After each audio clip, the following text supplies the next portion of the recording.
వాగర్థావివ సంపృక్తౌ వాగర్థ ప్రతిపత్తయే జగతః పితరౌ వందే పార్వతీ పరమేశ్వరౌ. ఆదిత్యాయ చ సోమాయ మంగళాయ బుధాయ చ గురుశుక్రశనిభ్యశ్చ రాహవే కేతవే నమః.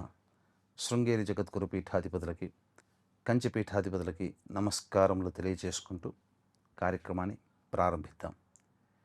మే 1వ తారీఖు నుంచి 15వ తారీఖు వరకు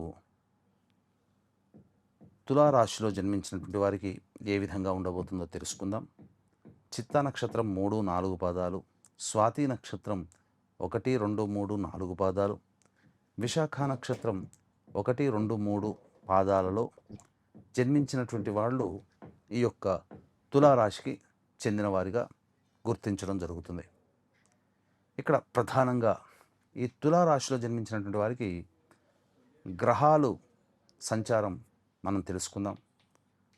పంచమ స్థానంలో రాహువు, షష్టమ స్థానమందు శని కుజ కలయిక, అలాగే సప్తమ స్థానమందు రవి బుధుల యొక్క సంచారము, అష్టమ స్థానమందు రాశినాథుడైనటువంటి శుక్ర సంచారము, నవమ స్థానమందు ఈ గురుగ్రహ సంచార ప్రభావము, లాభస్థానంలో కేతుగ్రహ సంచారం. వెరసి చూసుకున్నట్లయితే షష్టమ స్థానమందు శని కుజ యొక్క ప్రభావము, ఇది చాలా బలమైనటువంటి సంకేతం. అంటే గతంలో మీకు ఎలా ఉందో ఇంకా అభివృద్ధి బాటలో ఉండే అవకాశాలు ఈ తులారాశిలో జన్మించినటువంటి వారికి ఉండబోతున్నాయి. కారణం, ఏ పని చేసినా ఈ ప్రస్తుత కాలంలో పోటీతత్వం అనేటువంటిది ఖచ్చితం. ఆ పోటీతత్వంలో మీరు ముందంజలో ఉండే విధంగా గ్రహాలు మిమ్మల్ని నిలబెడతాయి. ఆ స్థానాన్ని నిలబెట్టుకోవడం మీ మీద ఆధారపడి ఉంటుంది. మీరు తీసుకునే నిర్ణయాలు, మీ యొక్క ఆలోచన విధానం. కాబట్టి స్పోర్టివ్గా ఉండండి, మిమ్మల్ని మీరు ఉత్తేజపరచుకోండి. దైవం మీకు సహాయ సహకారాలు అందించడానికి సిద్ధంగా ఉంది. కాబట్టి మీరు నిలబెట్టడం వరకే గ్రహాల యొక్క, దైవం యొక్క బాధ్యత. ఆ నిలబెట్టిన దాన్ని కాపాడుకోవడం మీ బాధ్యత.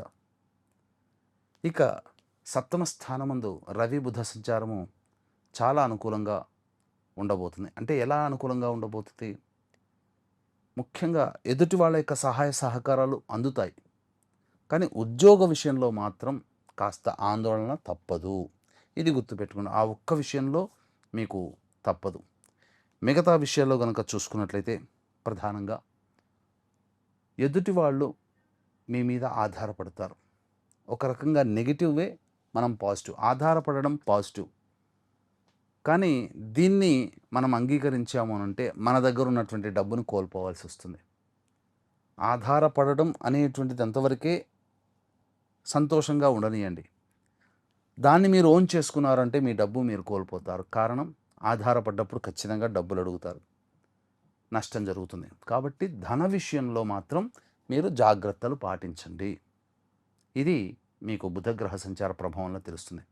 ఇక రాశినాథుడైనటువంటి శుక్రుడు ప్రధానంగా అష్టమ స్థానంలోనే మరొక స్వక్షేత్రమైనటువంటి వృషభ రాశిలో సంచారం చేస్తున్నాడు.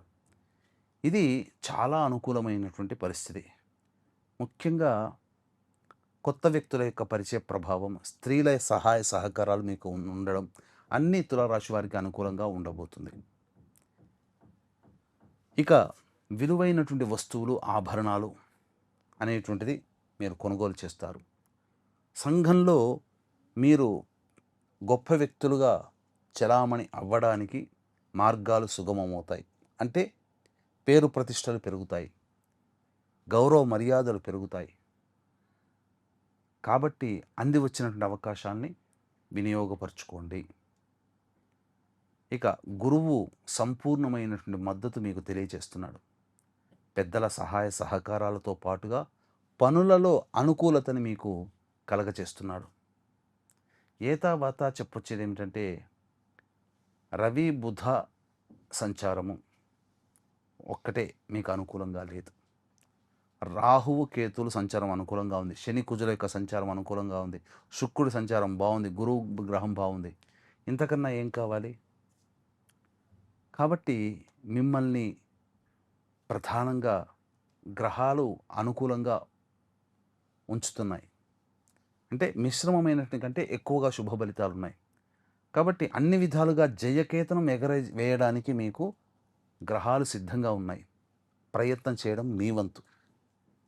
కాబట్టి మీరు నమ్ముకున్నటువంటి ఇష్టదైవము, మీ కులదైవము మిమ్మల్ని సదా రక్షించాలని మనస్ఫూర్తిగా కోరుకుంటున్నాను. మీరు కూడా ఆ దైవాలని ఆరాధన చేయండి. అన్ని విధాలుగా చూసుకుంటే నిరుద్యోగస్తులకి కాస్త ఇబ్బందులు తప్పవు. ఉద్యోగంలో మాత్రం కాస్త ఒడిదుడుకులు అనేటువంటివి ఉంటాయి. సిద్ధం కండి. వృత్తి వ్యాపారాల్లో నష్టం కాకుండా చూసుకోండి. ఎక్కువగా మీరు వ్యాపార విస్తరణ అనేటువంటిది చేయకండి. అలాగే వివాహం కానీ అబ్బాయిలకి అమ్మాయిలకి ప్రయత్నం చేస్తే ఖచ్చితంగా సంబంధాలు కుదురుతాయి. ముఖ్యంగా సంతానం కోసం ఎదురు చూసే వ్యక్తులు చక్కగా మంచి సువార్త అనేటువంటిది వింటారు, ఆనందకరంగా జీవిస్తారని చెప్పవచ్చు. ఇక దైవానుగ్రహం అన్ని విధాలుగా బాగుంటే చక్కగా ఉంటుందని తెలియజేశాం. కాబట్టి ఇట్టి దైవానుగ్రహం మీకు అందరికీ అందించాలనే సదుద్దేశంతో మే 1వ తారీఖు రోజున వైశాఖ పౌర్ణమి, అలాగే 12వ తారీఖు రోజున హనుమత్ జయంతి సందర్భంగా మన పీఠం ఆధ్వర్యంలో సాయంకాలం 6 గంటలకి సర్వదోష నివారణ పూజలు హోమాలలో భాగంగా మీ జాతకరీత్యా కలుగు విద్య, వివాహ, ఉద్యోగ, దాంపత్య, అనారోగ్య సమస్యల నివారణకి మరియు మేష, మిథున, కర్కాటక, సింహ, కన్య, వృశ్చిక, ధనస్సు, కుంభమీన రాశుల్లో జన్మించిన వారికి సర్వదోష నివారణ పూజలు హోమాలు జరిపించి, శనిదోష నివారణ పూజలు కూడా జరిపించి, శక్తిపాతం చేసినటువంటి కరుంగలి మాల ఇవ్వడం జరుగుతుంది.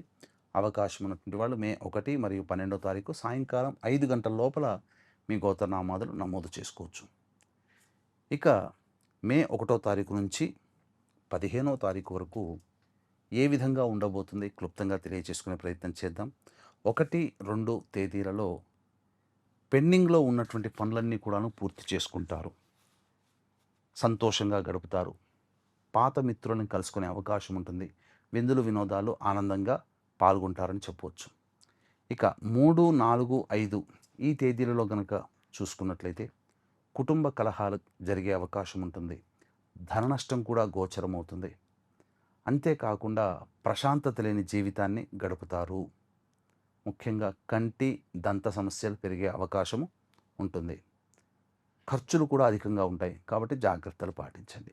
6, 7 తేదీలలో గ్రహాల యొక్క సంచారము, ముఖ్యంగా పుణ్యక్షేత్రము, దేవాలయ సందర్శనము, లేదా కుటుంబ పెద్దలు, మత పెద్దలు, పీఠాధిపతుల యొక్క సందర్శనం, ఎవరైనా కానీ ఒక డివైన్ ప్లేస్ని మీరు సందర్శించే అవకాశం గోచరమవుతుంది. అంతేకాకుండా గమనించుకున్నట్లయితే అన్ని విధాలుగా సహాయ సహకారాలు ఎదుటి వాళ్ళ నుంచి పొందడం, రాని బాకీలు వసూలవడం, ధనపరమైనటువంటి సమస్యలు తీరడం, సంతోషంగా ఉండడానికి మార్గాలు సుగమమవుతాయి. ఇక 8, 9, 10 ఈ తేదీలలో వాహనాన్ని నడిపేటప్పుడు జాగ్రత్తలు పాటించాలి. ముఖ్యంగా తల్లిగారి ఆరోగ్యం పట్ల శ్రద్ధ వహించాలి. గృహం మరమ్మతులకి, వాహన మరమ్మతులకి ఖర్చులు అధికంగా ఉండబోతున్నాయి. కావున జాగ్రత్తలు పాటించండి. అనవసరమైన ఖర్చులు కూడా పెరుగుతాయి. 11, 12 ఈ తేదీలలో కనుక చూసుకున్నట్లయితే మీ ఆరోగ్యం పట్ల శ్రద్ధ వహించాలి. అలాగే వృధా కాలయాపన జరుగుతుంది. ఏ పని అనుకున్నా ఆ పనులలో ఆటంకాలు ఉంటాయి. ముఖ్యంగా బంధువులతో, మిత్రులతో కలహాలు వచ్చే అవకాశం ఉంటుంది. జాగ్రత్తగా ఉండండి. 13, 14 మరియు 15 ఈ తేదీలలో అన్ని విధాలుగా సహాయ సహకారాలు మీకు లభిస్తాయి. ఖర్చుకు మించిన ఆదాయాలు లభించడం, అంతా సుఖంగా జరిగిపోతుంది. ఆనందకరమైనటువంటి జీవితాన్ని పొందుతారు. మీ యొక్క సంకల్పాలని నెరవేర్చుకుంటారు. ఎదుటి వాళ్ళ సహాయ సహకారాలతో అన్ని విధాలుగా సంతోషంగా గడుపుతారు. మంచిగా చక్కగా కుటుంబ సభ్యులతో ఆనందకరమైన జీవితాన్ని పొందుతారని చెప్పవచ్చు. ఏతావాత చెప్పొచ్చేది ఏమిటంటే ఈ తులారాశి వారికి మిశ్రమం కంటే అధికంగా శుభ ఫలితాలు ఉన్నాయి. దైవానుగ్రహం తోడైతే ఇంకా సంపూర్ణముగా మీరు ఆనందకరంగా ఉంటారు. కాబట్టి ఈ దైవానుగ్రహం కోసం మే 1 మరియు మే 12వ తేదీన మన పీఠమాధ్వర్యంలో జరిగే సర్వదోష నివారణ పూజల హోమాల్లో గోత్రనామాలు నమోదు చేసుకోవడం ద్వారా మంచి శుభ ఫలితాలు పొందుతారు. అలాగే ఎల్లప్పుడూ మీ యొక్క ఇష్టదైవము, మీ కులదైవము మిమ్మల్ని కంటికి రెప్పలా కాపాడాలని కోరుకుంటూ సర్వం శ్రీ ఉమామహేశ్వర పరబ్రహ్మార్పణమస్తు.